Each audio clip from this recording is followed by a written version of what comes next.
Ma femme a laissé ses parents vivre chez nous pendant des mois, mais moi, je ne reste pas, j'ai demandé le divorce. Les gars, encore une histoire de beaux-parents. J'ai 49 ans et je suis marié à Chelsea, 44 ans, depuis 20 ans. On n'est donc pas vraiment des jeunes mariés. Nous avons une fille de 19 ans qui est partie à la fac il y a 3 semaines. Chelsea est venue me voir pour me dire que ses parents allaient venir passer une semaine chez nous. J'ai toujours eu des réserves à leur sujet. Ce n'est pas que je sois un mari déraisonnable, mais mes beaux-parents, surtout ma belle-mère, ne sont franchement pas mes personnes préférées. J'aime ma femme, et après 2 décennies de mariage, on a bâti une relation solide.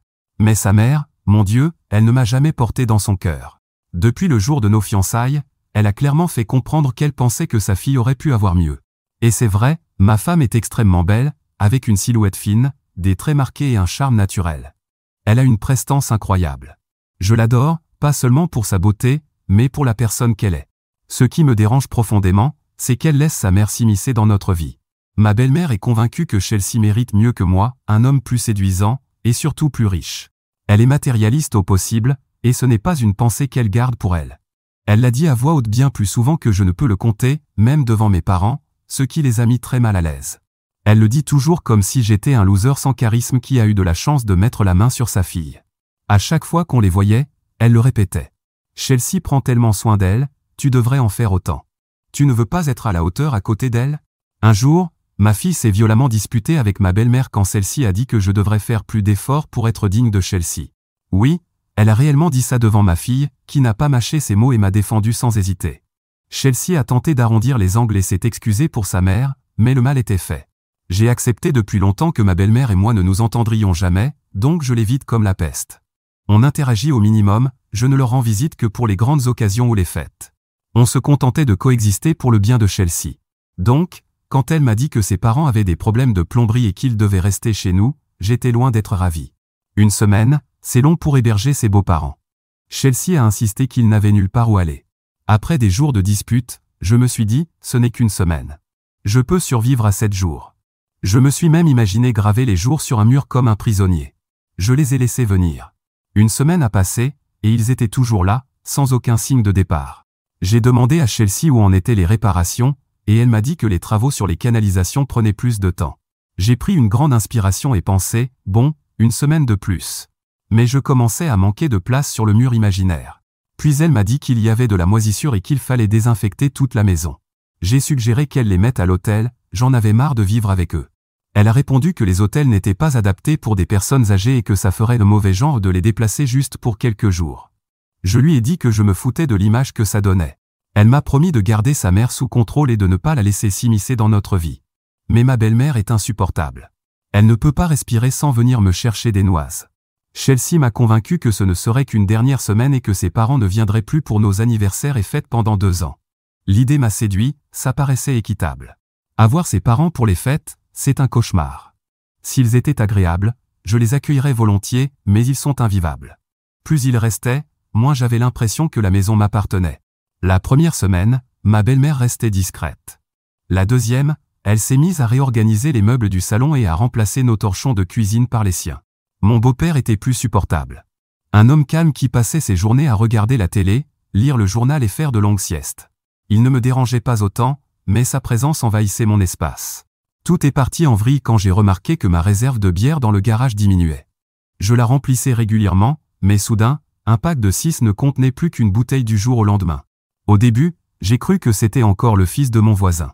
Il y a quelques mois, il s'était faufilé dans mon garage et avait volé une bouteille de vin. Je l'avais attrapé et il m'avait promis de ne plus recommencer. J'étais sur le point d'en parler à ses parents quand, un soir après le travail, j'ai vu mon beau-père boire ma dernière bière fraîche. Donc c'était lui, et j'avais accusé ce gamin à tort. Je ne me suis pas énervé. Je lui ai simplement dit, c'est à moi. Impassible, il m'a regardé et m'a répondu, tu en as d'autres. Je l'ai corrigé, non, j'en avais d'autres, jusqu'à ce que tu les boives. Il a haussé les épaules et a pris une autre gorgée. Détends-toi, c'est juste de la bière. Oui, c'est juste de la bière, mais j'aurais apprécié qu'il demande au lieu de tout siphonner. Les 3 semaines devaient se terminer demain. Aujourd'hui, j'ai rappelé à Chelsea que ses parents devaient se préparer à partir. Elle m'a dit, encore quelques jours. Franchement, je suis tellement en colère que je suis à 2 doigts de les mettre dehors moi-même. Mise à jour 1. Les choses ont empiré. Je ne sais même pas par où commencer pour expliquer à quel point ma belle-mère détruit mon mariage. Chelsea passe à peine du temps avec moi. La plupart des week-ends, elle fait des sorties avec sa mère, shopping, cinéma, ou bien elle reste assise sur le canapé à bavarder pendant des heures. Même en semaine après le travail, elle préfère rester avec sa mère plutôt que passer du temps avec moi. Quand je l'ai confrontée à ce sujet, elle a minimisé les choses, disant qu'elle voulait profiter de ces moments parce qu'elle ne vivrait probablement plus jamais ensemble, la manipulation émotionnelle classique. Parents âgés, temps limité, culpabilisation à gogo. Pendant ce temps, ma belle-mère ne cesse de s'immiscer dans ma vie. C'est incessant. Si elle ne fait pas de remarques sur ma manière de m'habiller, elle me rappelle de manger sainement et d'aller à la salle de sport. Je comprends que rester en forme est important, mais la façon dont elle le dit me donne envie de la balancer par la fenêtre. Un jour, j'étais dans la cuisine en train de préparer des spaghettis avec des saucisses. Elle est entrée, a attrapé quelque chose dans le frigo, et a regardé mon plat comme si c'était du poison. Puis elle a lâché un commentaire sur mon alimentation, disant que je prenais un peu du ventre. Elle ferait bien d'en prendre un peu elle aussi. Et puis, comme si c'était normal, elle a ajouté, si tu faisais plus attention à toi, peut-être que tu pourrais suivre le rythme de Chelsea. Elle m'a regardé avec cet air supérieur, comme si j'étais un cas social.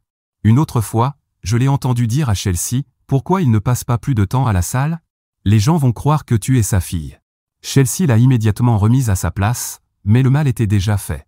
Je ne suis pas mince, mais je ne suis pas obèse non plus. Et oui, Chelsea paraît plus jeune que son âge, mais ça ne donne pas à sa mère le droit de m'insulter. Quand j'en ai parlé à ma femme, elle a balayé ça en disant que sa mère voulait juste que je sois en bonne santé. Je ne suis pas idiot. Je vois très bien ce qu'elle fait. Elle ne m'a jamais respecté, et maintenant elle fait tout pour que je le ressente au quotidien. La tension dans la maison est insupportable. Depuis quelques semaines, Chelsea et moi nous disputons sans arrêt. Je reconnais être frustré et énervé, et je déclenche probablement plus de disputes que d'habitude, mais est-ce qu'on peut vraiment m'en vouloir? Chaque jour, je rentre dans une maison qui ne me ressemble plus, auprès d'une femme qui place ses parents au-dessus de moi, et d'une belle-mère qui me rappelle à chaque occasion que je ne suis pas à la hauteur. Et puis, juste au moment où je pensais que le cauchemar allait se terminer, Chelsea m'a lâché une bombe. Ses parents ont décidé de rénover leur maison pour l'adapter à leur vieillesse. Nouveau sol, rampe, baignoire spéciale, portes élargies, bref, une rénovation complète qui prendrait des mois. Et ils s'attendaient à ce que je les laisse vivre ici jusqu'à la fin des travaux. C'est là que j'ai craqué, je me fichais complètement qu'ils soient assis dans le salon. Hors de question. Je ne peux plus les supporter un jour de plus, et maintenant elle parle de moi. Chelsea a tenté de me calmer. Je sais que c'est frustrant, mais ils n'ont nulle part où aller et je ne peux pas les mettre dehors. Ils n'ont que moi, a-t-elle dit. J'ai répondu, écoute, ils ne peuvent pas rester ici. Si tu ne peux pas leur dire de partir, je m'en chargerai. Trouve-leur un autre endroit parce que je n'en peux plus. Elle a essayé de se défendre en disant, mais ta mère aussi a vécu chez nous pendant un mois l'année dernière. Ce n'est même pas comparable. Ma mère vit dans un autre pays et elle est venue pour des raisons médicales. On ne l'avait pas vue depuis 5 ou 6 ans, et il se passera encore beaucoup de temps avant qu'on la revoie. Ses parents, par contre, débarquent quand bon leur semble. La dispute a été horrible, mais au final, elle a accepté de chercher un logement temporaire. Dans les jours qui ont suivi, elle a commencé à chercher des appartements à proximité, et je me suis dit que je n'avais qu'à tenir encore un peu. Mais au milieu de tout ça, sa mère a osé franchir une limite. Je suis rentré à la maison et mon fauteuil relax était parti. J'ai demandé à Chelsea, elle n'en avait aucune idée. Alors je suis allé voir ma belle-mère. Elle a haussé les épaules et m'a dit, il était vieux et abîmé, je l'ai jeté. J'ai explosé et je lui ai crié dessus de toutes mes forces, c'était mon fauteuil, vous n'aviez aucun droit d'y toucher sans ma permission. Et vous savez ce qu'elle a fait? Elle a ri. Oh, s'il te plaît. Il gênait. Je t'ai rendu service. Je suis allé dans ma chambre et j'ai attendu que Chelsea rentre du travail. Dès qu'elle est arrivée, j'ai explosé, je veux qu'il parte. Maintenant. Elle m'a regardé les yeux pleins de larmes et a dit, je ne peux pas les mettre dehors, chérie. Ce sont mes parents. Et j'ai crié, et ça, c'est ma maison. J'ai été patient, mais je n'ai même plus l'impression d'y vivre. Elle m'a demandé une semaine de plus, le temps de trouver une solution. Je lui ai dit, non. C'est maintenant ou jamais. Si tu ne les mets pas dehors, c'est moi qui pars. Pas demain, pas la semaine prochaine. Maintenant. Elle est restée silencieuse, m'a regardé, puis a quitté la pièce en me traitant d'irrationnel. On ne s'est plus parlé depuis. Et le pire, elle n'a même pas l'air affectée. Elle est là, à rigoler avec ses parents comme si de rien n'était, pendant que je me sens comme un étranger dans ma propre maison. Jusqu'à maintenant, j'ai fait des efforts parce que je ne voulais pas détruire un mariage de plusieurs décennies pour une histoire stupide. Mais là, c'est ma santé mentale qui en prend un coup. Je ne sais pas combien de temps je vais encore tenir. Mise à jour 2. Je divorce de Chelsea. Oui, on en est là. J'ai essayé d'être patient, de tenir bon, de trouver une solution, mais maintenant je vois que tout cela n'a servi à rien. Après notre dispute, j'ai passé la nuit à ruminer, incapable de fermer l'œil. Mais ce qui me blessait le plus, ce n'était pas seulement le mensonge, c'était l'indifférence totale de Chelsea. Elle ne considère même pas mon point de vue, seulement celui de ses parents, alors que j'ai supporté leur présence bien au-delà de la semaine initiale.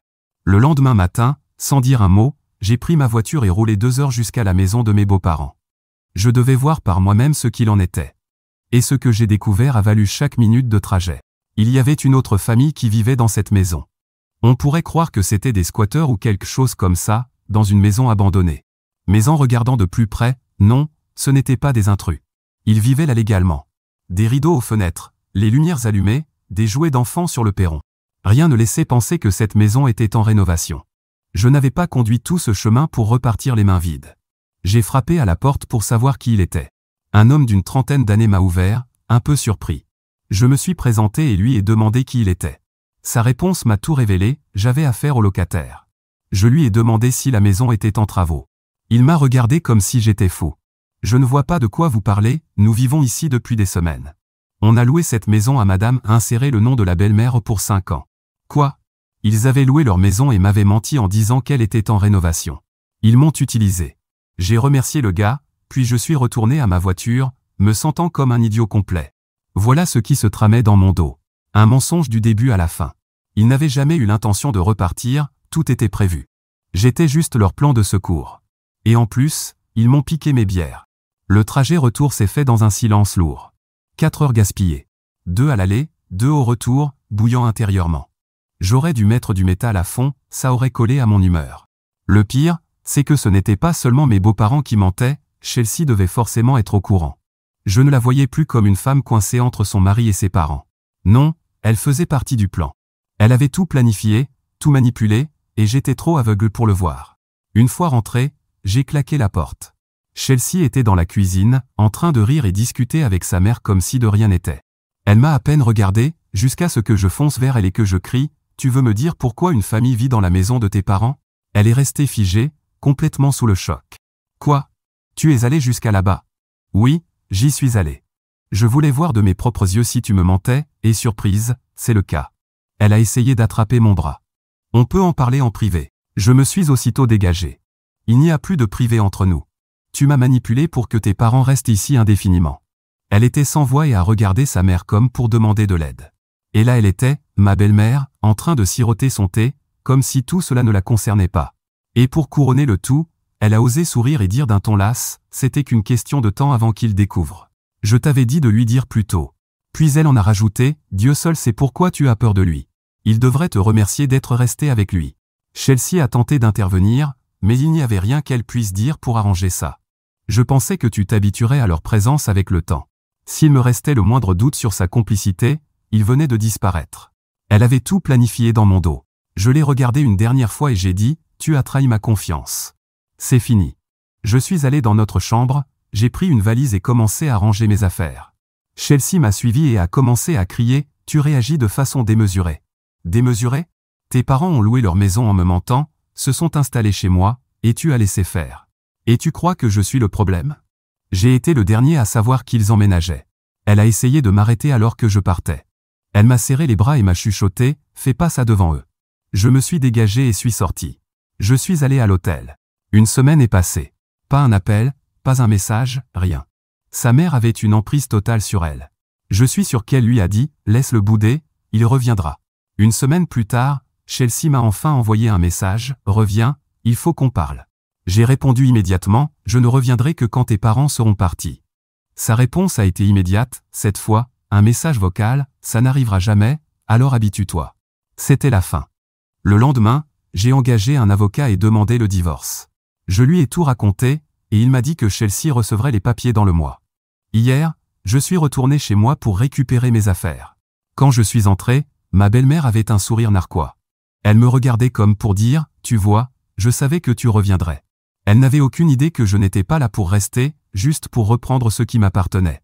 Je suis allé droit dans la chambre. Chelsea m'a suivi et a explosé, je t'avais dit de ne pas faire de scène devant eux. Maintenant, à cause de toi, ma mère pense que je suis une soumise dans ce mariage.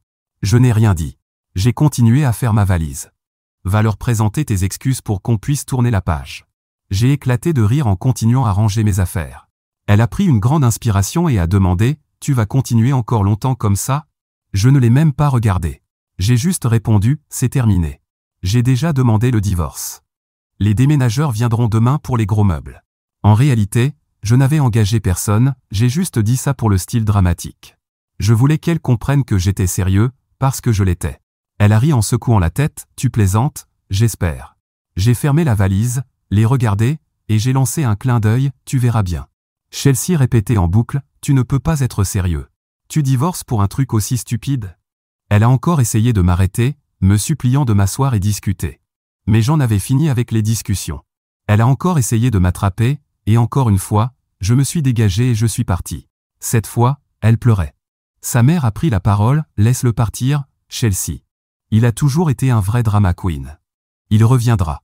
Elle recevra les papiers dans une semaine. » Plus que de voir la réaction de Chelsea, j'ai hâte de voir le visage de sa mère quand sa bulle éclatera. Ils avaient loué leur maison et pensaient pouvoir rester indéfiniment dans la mienne. Ils se sont trompés. Je vais reprendre ma maison. Je vais reprendre ma vie. D'autres nouvelles bientôt. Mise à jour 3. Chelsea a reçu les papiers du divorce, et j'imagine que la scène n'a pas été jolie, mais je ne peux que deviner, en me basant sur les appels qui ont suivi. Dès qu'elle les a eus entre les mains, elle a complètement perdu les pédales. En quelques minutes, mon téléphone a explosé. Appels manqués, messages vocaux, textos, un flot incessant qui a envahi mon écran. C'était du genre, c'est quoi ce délire, t'es sérieux là? Au début, je l'ai laissé en vue. Je voulais voir jusqu'à quel point elle allait sombrer dans le désespoir et le chaos. Je savais qu'elle n'était pas encore prête à accepter ce qui se passait. Ensuite est venue la manipulation émotionnelle, je ne savais pas que ça irait aussi loin. Je voulais juste être une bonne fille. Je pensais que notre lien était assez fort pour surmonter ça. Un discours tellement prévisible, sans la moindre once de responsabilité, que j'ai ri en lisant son message. Une fois ces tentatives de culpabilisation terminées, je l'ai bloquée. C'est laquelle s'est pointée à mon bureau. Elle a franchi l'accueil comme si elle était chez elle, a fait irruption dans mon bureau, et a claqué la porte derrière elle. « Tu vas vraiment faire ça? Tu divorces à cause de mes parents? » Il ne m'a fallu qu'une seconde pour la corriger, « Je ne divorce pas à cause de tes parents. Je divorce parce que tu as menti, manipulé, et laissé tes parents prendre le contrôle de ma vie sans réfléchir une seule seconde à moi. Je divorce parce que tu m'as pris pour acquis. » Elle pleurait et me suppliait de reconsidérer ma décision. Je me suis senti seul après que notre fille soit partie à l'université. Je faisais un syndrome du nid vide. Mes parents aussi étaient seuls. On a pensé que ce serait mieux d'être ensemble. Sérieusement, c'était ça sa justification. Et moi dans tout ça? Où étais-je dans cette décision? Je l'ai regardé, abasourdi. Si tu te sentais seul ou si tu avais ce genre de pensée, pourquoi tu ne m'en as pas parlé? Pourquoi tu as pris cette décision toute seule? Son visage en disait long, ça ne lui avait même jamais traversé l'esprit. Elle n'avait jamais pensé que moi aussi, je faisais partie de l'équation. Parce que dans son monde, c'est sa mère qui décidait, et elle suivait. Et au final, elle a fini par avouer la vérité. Ma mère m'a dit de resserrer la corde. Elle a dit que tu t'habituerais à leur présence. Elle a dit que tu finirais par t'y faire, comme mon père qui accepte tout ce qu'elle dit sans discuter. Elle m'a dit que c'était ça, le secret d'un mariage long et heureux. Tout s'expliquait, y compris pourquoi mon beau-père avait toujours besoin d'une bière à la main. J'étais sans voix. Je la regardais, sans savoir si j'étais plus choqué ou plus dégoûté. C'était ça, sa vision du mariage, que je devais simplement me soumettre et laisser sa mère et elle contrôler ma vie comme elle l'entendait. Tout devenait clair. Ce n'était pas seulement la présence de ses parents, c'était leur mentalité. Elle pleurait encore plus fort, tentant une forme d'excuse, « Je suis désolé, j'aurais dû t'écouter, j'aurais dû te mettre en priorité. S'il te plaît, donne-moi une autre chance. » Je lui ai répondu, « Tu ne comprends toujours pas, hein? Ce n'est pas juste une chose, c'est tout un ensemble. Ta mère m'a toujours manqué de respect, et tu n'as jamais levé le petit doigt pour me défendre. Et en plus, tu as caché quelque chose d'aussi sérieux que l'arrivée de tes parents chez nous, et tu penses que c'est normal? Tu pensais vraiment que je resterais silencieux en l'apprenant? Que je réagirais comme ton père, noyant ma misère dans une autre bière? » Elle a répondu, « J'avais peur, d'accord, peur de décevoir mes parents, peur de contrarier ma mère. Je croyais bien faire. Et maintenant tu as peur de me perdre, mais tu m'as perdu dès l'instant où tu les as choisis eux à ma place. Ça veut dire que ta peur de me perdre n'a jamais été plus forte que celle de décevoir tes parents. » Elle a essayé de prendre ma main. Je me suis écarté. « Ne fais pas ça. Ne gâche pas 20 ans de mariage pour une raison aussi stupide. » Je l'ai regardé droit dans les yeux, « C'est toi qui as tout gâché la première. Maintenant, s'il te plaît, pars. Pour la première fois, elle a compris que c'était vraiment fini. Plus de supplications, plus d'excuses. Le processus est encore en cours, mais dans quelques mois, elle ne sera plus qu'un souvenir du passé. Et honnêtement, cela aurait dû arriver depuis bien longtemps. Mise à jour 4. On me demande une suite à mon histoire comme si c'était une série Netflix. Avec le divorce maintenant finalisé, surtout concernant le partage des biens, je suppose que c'est le moment idéal. Mon ex-femme a accepté le divorce, ce qui a simplifié les choses, sauf pour la maison. Il fallait décider qui la garderait, ou si on la vendrait. C'est là que je suis devenu un peu mesquin, mais franchement, c'était mérité. J'ai toujours voulu garder la maison. Pour plusieurs raisons, je l'aimais bien, j'y avais mes affaires, mes outils, j'aimais le quartier, les voisins, et elle n'était pas loin de mon travail. Mon plan était donc de racheter sa part et d'y retourner. Mais mon ex et ses parents ne pouvaient pas retourner dans leur ancienne maison, ils avaient signé un bail de 5 ans avec des locataires. Mon ex n'avait pas les moyens de racheter ma part, mais ses parents, eux, pouvaient. Leur contre-offre a donc été de me racheter ma maison. Et c'est là que j'ai décidé d'être mesquin, parce que je me suis dit, si je ne peux pas vivre dans ma maison, alors eux non plus. Je leur ai donc dit non. Si je ne pouvais pas racheter sa part, alors on vendait. S'en sont suivis des mois de négociations. Finalement, ils ont accepté de me vendre leur part. Et oui, je suis certain que ce n'était pas seulement la décision de mon ex. À part ça, le divorce a été plutôt classique. Je n'ai pas eu à payer de pension, et ma fille est assez grande pour ne pas avoir besoin de pension alimentaire. Pendant ces mois de négociation, je sais que mes beaux-parents ont essayé de récupérer leur ancienne maison, mais un bail est un contrat légal qu'on ne peut pas casser comme ça, et ils l'ont appris à leurs dépens. Ils ont essayé de l'annuler avec un avocat, mais tout ce qu'ils ont obtenu, c'est que la famille locataire bénéficie de 6 mois de loyer gratuit. Pour ne pas faire trop long, aujourd'hui, mes beaux-parents et mon ex ont dû utiliser toutes leurs économies pour acheter une nouvelle maison. Mes beaux-parents ont dû contracter un nouveau prêt pour financer une partie de l'achat, et c'est exactement pour ça que je ne voulais pas leur céder ma maison. Je ne voulais pas qu'ils s'en sortent et réussissent leur petit plan de vivre chez moi tout en encaissant les loyers de leur maison. Résultat, non seulement ils ne perçoivent plus aucun loyer, mais en plus, ils ont un nouveau crédit à rembourser. Et à leur âge, un crédit immobilier, ce n'est pas l'idéal. En plus, les dettes de carte de crédit de mon ex ont empiré les choses pour elle, ce qui l'a empêché de racheter ma part de la maison. De mon côté, la banque a été très arrangeante pour le prêt. Franchement, je n'ai rien à redire, ils m'ont sauvé la mise. Voilà, c'est à peu près tout. Il n'y a plus grand-chose à ajouter. Édition. Beaucoup m'ont demandé comment ma fille a réagi au divorce et à tout ce qui s'est passé, alors je vais ajouter ça ici. Ma fille en veut énormément à sa mère pour ce qu'elle a fait. Et disons qu'elle ne porte pas ses grands-parents dans son cœur non plus. Ma belle-mère avait en plus la manie de faire des remarques sur son poids et son apparence, ce qui, évidemment, a créé du ressentiment. Elle garde tout de même une relation avec sa mère. Même si je ne veux plus aucun contact avec mon ex, je ne forcerai jamais ma fille à choisir entre nous. Mais ce qu'elle m'a raconté m'a bien fait rire, mon ex a commencé à sortir avec des hommes.